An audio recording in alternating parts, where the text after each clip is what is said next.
Natural star Nani hit track మీద ఉన్నాడు. Next సరిపోదా శనివారం మూవీతో రాబోతున్నాడు. ఇక ఈ మూవీ తర్వాత నాని ఎవరితో యాక్షన్ కట్ చెప్పించుకోబోతున్నాడు? ఆ దర్శకులు కన్ఫర్మ్ అయ్యారా? అయితే వాళ్ళెవరు? దసరా మూవీతో మొదటిసారి 100 కోట్ల క్లబ్ లోకి ఎంట్రీ ఇచ్చాడు నేచురల్ స్టార్ నాని. ఈ మూవీతో శ్రీకాంత్ ఓదెల దర్శకుడిగా పరిచయం అయ్యాడు.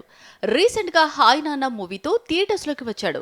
శౌర్య ఈ మూవీతో దర్శకుడిగా పరిచయం అయ్యాడు. మంచి కథలతో ప్రేక్షకులను ఆకట్టుకోవటం నాని స్టైల్. అందుకే మంచి విజయాలను ఖాతాలో వేసుకుంటున్నాడు.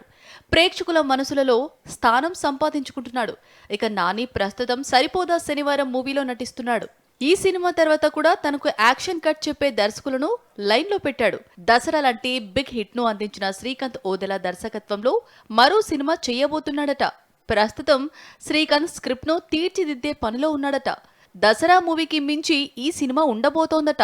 ఇక బలగంతో ప్రతిభ కలిగిన దర్శకుడు అనిపించుకున్న వేణు ఎల్దండి కూడా నాని కోసం స్క్రిప్ట్ రాస్తున్నాడట. ఈ మూవీస్ లో ఏదో ఒకటి తొందరలో ప్రారంభించే అవకాశాలు ఉన్నాయని టాక్.